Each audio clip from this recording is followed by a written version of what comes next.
Welcome back to my channel. I'm CoCo Covie for all you guys who don't know. Before I even say anything about today's episode, let me just clear some things up. This right here was not planned at all. I actually wanted to trim down my bob wig that you all love so much. It's that one right here. And I didn't pin my wig down before cutting. And I always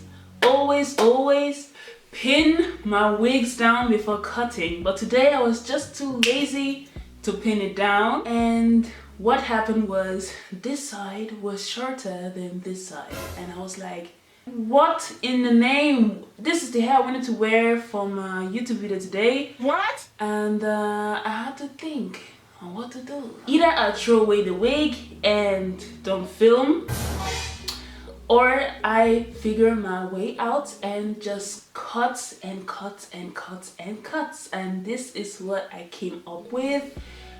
What do you think about this hairstyle? I mean, it's not that bad, but it could be better though. Like, this is the first time I'm cutting a pixie cut because it was not even planned, okay? I mean, it could be better. It could be better, right?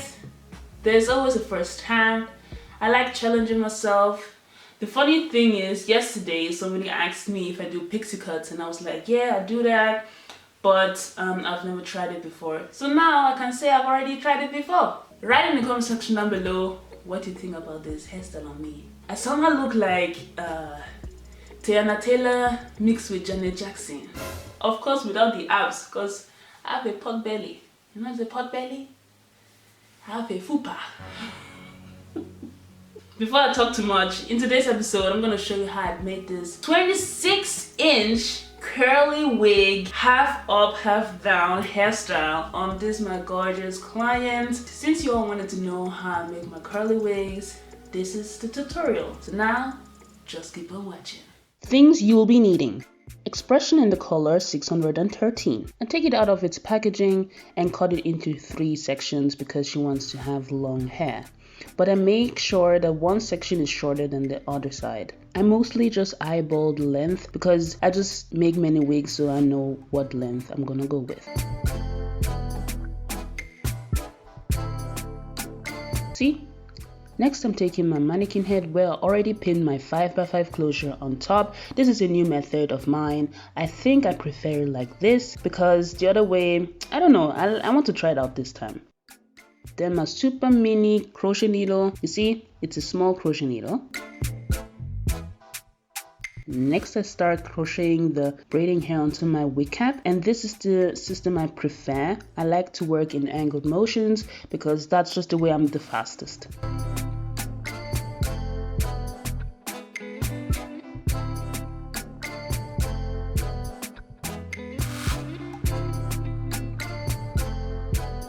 So this is the hair all done. Because this video is about how I make my closure, I didn't focus so much on crocheting. So this is the hair after crocheting it fully. And as usual, I've connected the closure with the rest of the hair with little knots with the crochet needle. Next, I cut away this inside piece from my wig cap.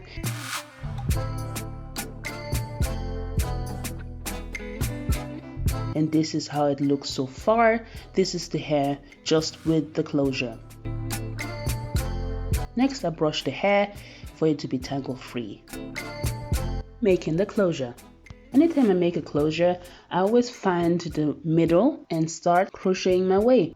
Normally, this is not a ventilating needle, it's a crochet needle, but I just say ventilation because it's a closure. So when I ventilate a closure, I always grab 1 to 4 hairs. I saw that 5 hairs is too much, so that's why I grab 1 to 4 hairs each time I loop through the hair through the net. And this is what I do all over the hair. Many people want me to explain more, but I think it's self-explanatory because you just watch me crochet. The same thing I did on the wig cap is what I'm doing with the net. I'm looping through my needle, grabbing some hair, looping it through back, and that's it. So that's what I do in all those holes, and I like to make a line by line system. When doing anything, you have to have a system. So I like to do this line by line system. That means one line, then you leave one line, then you make one line again, then you leave one line again, and you continue like that. So you have one line, you crochet, you leave a gap, then you have another line while crocheting, then you leave a gap again. And in between each loops, you have to leave another gap again. So you don't loop through every single hole, you always leave a gap for a natural finish.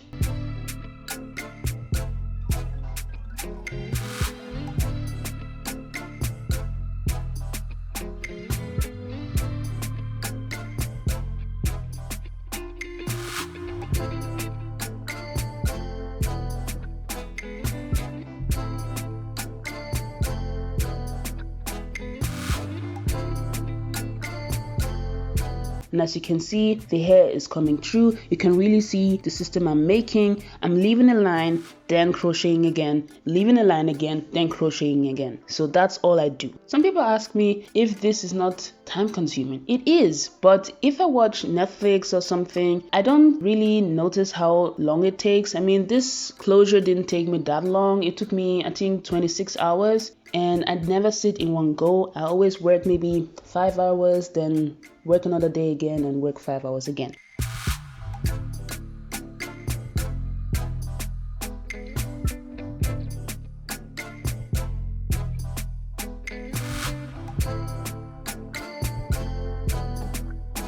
I wanted to see the holes even clearer, and I put some brown powder on it. That's why it looks a little dirty, but brown powder, you can wash it away anytime you want.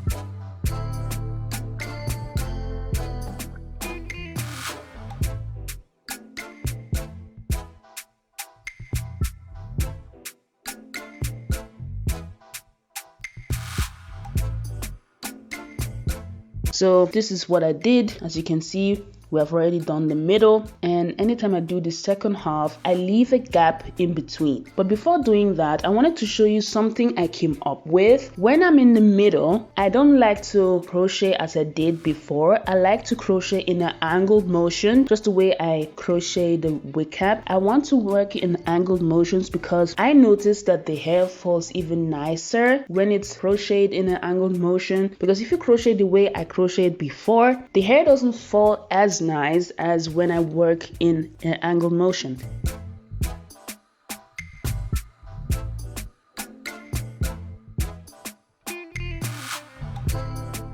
And as you can see, the hair falls super nice and it gives a very natural look. So now onto the next half, I just do the same thing I did on the other side again. But before doing the center part, I leave a little gap in between because I want to concentrate very well.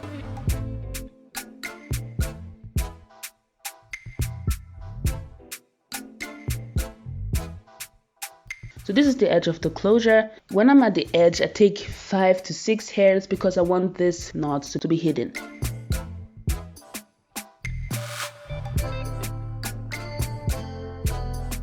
And as you can see, the middle looks amazing. We're already done with the closure, and this is what I meant with very beautiful finish. The middle part looks very nice. So now onto curling the hair.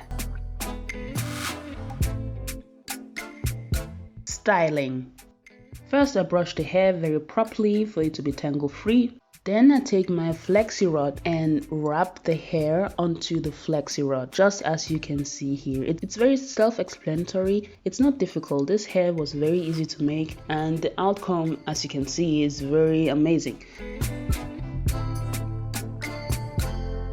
So this is the hair fully done. I didn't have enough flexi rods for everything, so I dipped everything into water except that section up there. And this is the next day. I always let my hair dry for 24 hours at least. If you can, let it dry for 48 hours. I didn't have that time, so that's what I did. And these are the curls. Very beautiful, very nice and juicy.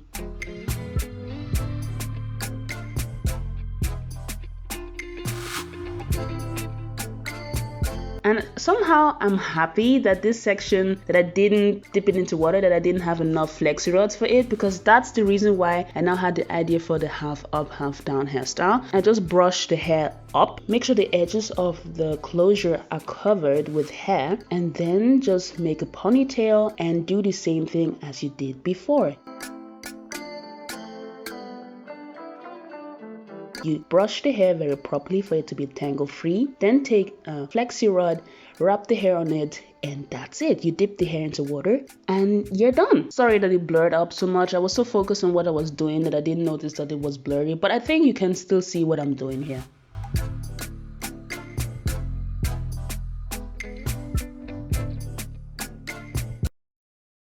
Oh my lord, to see this beautiful hairstyle. I mean, come on, it's nice, right? This is the finished look. Oh my god, this installation was something different because you have never seen me doing something like this, and she rocked the hair so well. Like, come on, this is so nice, and I just love this installation. If you want to see more installations like this, write it in the comment section down below, and don't forget, I'm going to make a Q&A. So the next video will be a Q&A video, and I will answer all your questions. I always read all your questions. Don't feel ignored. So see you next time. Bye.